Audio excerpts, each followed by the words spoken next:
Fala aí, fiel, tudo certo com vocês? Bom, aqui não é o meu timão, mas olha só que engraçado, né? Amanhã a gente tem uma final de Champions League com Real Madrid, Borussia Dortmund, grandes craques, um espetáculo à parte, mas vai dizer que você não tá mais ansioso pra ver Coronado e Galo juntos contra o Botafogo do que esse jogo aí. É óbvio, né, cara? Aqui é Corinthians, aqui a gente se preocupa primeiro com a gente, depois com o resto. Então, amanhã a gente volta a ter um compromisso de Brasileirão com a grande missão, é claro, de vencer e sair da zona. Nem que seja aquele 1-0 feio, tomando pressão o jogo todo, eu só quero saber do resultado, porque além do Botafogo ser um time muito forte, tá numa fase muito boa, e mesmo sendo em casa, o Corinthians precisa recuperar esses pontos que perdeu no começo do campeonato. Pô, aquele jogo contra o Fortaleza não era pra empatar, contra o Juventude, pior ainda, jamais que aquele 2-0 seria aceitável em algum momento da história, então você já põe aí 5 pontos na conta. Enfim, pra esse jogo, o Corinthians não vai ter Palácios, provavelmente sem Pedro Henrique também, e é basicamente o mesmo time de terça, com um grande destaque para Garro e Coronado juntos, certo? Lembrando que a transmissão ficará por conta do Sport TV e Premier com narração de Paulo Andrade, fechou?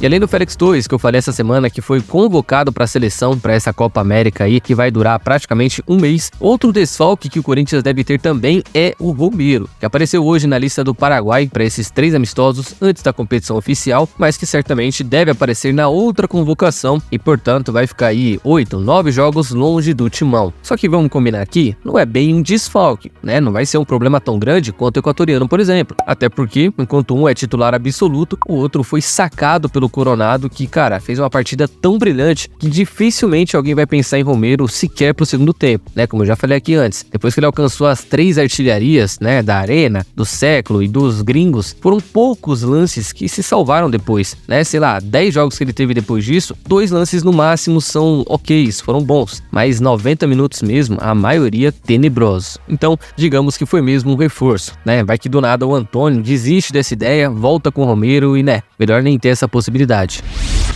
E quem diria, hein? O mundo deu voltas mesmo. Depois de tantos pedidos do Antônio, tantas coletivas falando sobre o assunto, o Corinthians finalmente acatou o pedido e hoje inscreveu Gabriel Moscardo no Brasileirão em seu último mês de empréstimo ao Corinthians, tá? Ele que até uns dias atrás sonhava com essa possibilidade de voltar a jogar, porque tinha voltado a treinar, já estava 100%, treinando com o grupo, só que como ele não tinha sido inscrito em nada e o Brasileirão estava paralisado, acabou que ele não podia nem ser relacionado para um jogo de Sul-Americana, por exemplo, Copa do Brasil muito menos. Então o Corinthians ganha esse reforço temporário e isso em tese, fiel, vai ser muito bom se, por exemplo, o Ranieri for suspenso, se o Bidon ficar fora por algum motivo, porque mesmo o Moscardo sendo um 5, um primeiro volante nato, ele tem muita categoria para fazer essa função mais avançada, jogaria tranquilamente com o Ranieri. Então é aquilo, a única parte ruim do Moscardo voltar nessa reta final, que a gente já falou bastante também, é a questão dele tirar espaço de quem vai continuar aqui até o fim do ano, né, do Rian, do Matheus Araújo, do próprio Fausto Vera também. Só que, cara, sinceramente falando, vendo a nossa atual situação, principalmente no Brasileirão, um mesinho a mais de Moscardo não vai matar ninguém. Pelo contrário, vai até ajudar mais. É um reforço importantíssimo, pelo menos nesse mês de junho. Então,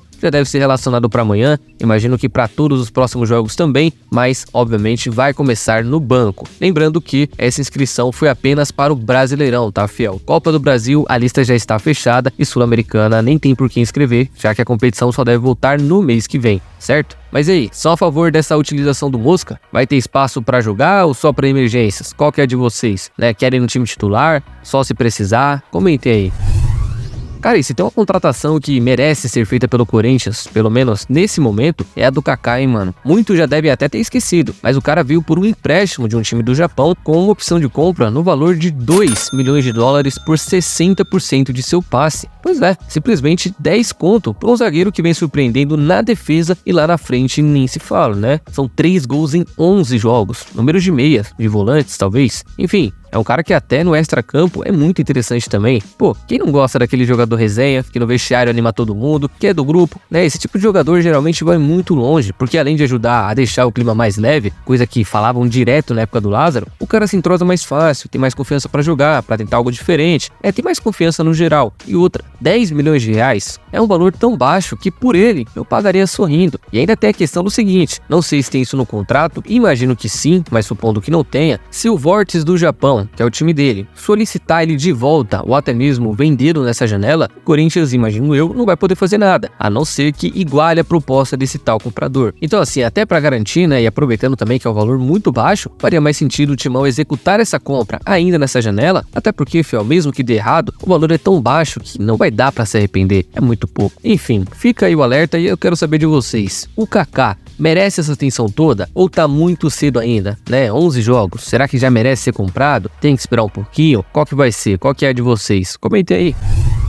Joaquim Correa no Corinthians. Essa é mais uma do nosso querido Pé de Anjo, que agora tá nessa de ser jornalista, todo dia dá um mega furo diferente e dessa vez, segundo ele, o atacante argentino de 29 anos estaria próximo de acertar com o Corinthians, teria um contrato já encaminhado, vindo diretamente da Internazionale de Milão. E detalhe, apesar de ter gerado uma certa empolgação na torcida, nas redes sociais tem muita gente achando que o cara é o Messi argentino, ele que tá emprestado ao Olympique de Marseille da França, tem incríveis 0 gols e 0 assistências em 19 jogos nessa temporada. Pois é, isso quer dizer alguma coisa? Eu acredito que sim. Pô, o cara não ter participado de nenhum gol diretamente, seja marcando, dando algum passe, algum cruzamento, qualquer coisa, é muito ruim, principalmente para um atacante. Agora, eu não sei qual que é a visão de quem o acompanha de perto, quem vê todos os jogos dele, apesar de achar também que não vai ser muito diferente. O lance é, tem muita gente empolgada com ele pelas grandes temporadas que fez na Lazio, né? Pô, brilhante nessa época, tanto é que foi emprestado para Inter e posteriormente deu tão certo que foi comprado, só que agora que ele está em baixa, né, foi reserva na Inter, no próprio Marseille, não tem nem gol na temporada, não tem número nenhum, o Marcelinho diz que ele estaria retornando ao continente sul-americano e teria um acordo encaminhado com o Corinthians, tá? E só um detalhe do contrato dele é que vai até o meio do ano que vem. Enfim, a minha opinião sobre ele é bem básica, tá? Não sei se está tão encaminhado, como diz o Marcelinho, mas apesar dos números ruins esse ano, é um cara que a nível Brasil é muito bom, tem uma altura boa, 1,88 m,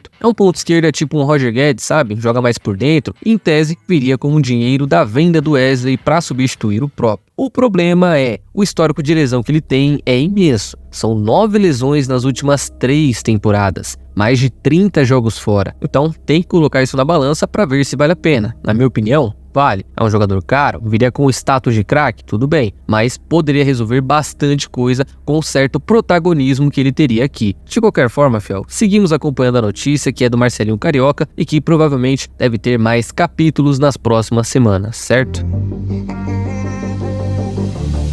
Então, fiel, é isso por hoje. E antes de vocês saírem do vídeo, não se esqueça de deixar a curtida e se inscrever no canal, que já vai estar me ajudando demais e vai contribuir para mais vídeos por aqui, certo? Espero vocês numa próxima, tamo junto e vai Corinthians! I just want to look my way, never back to you.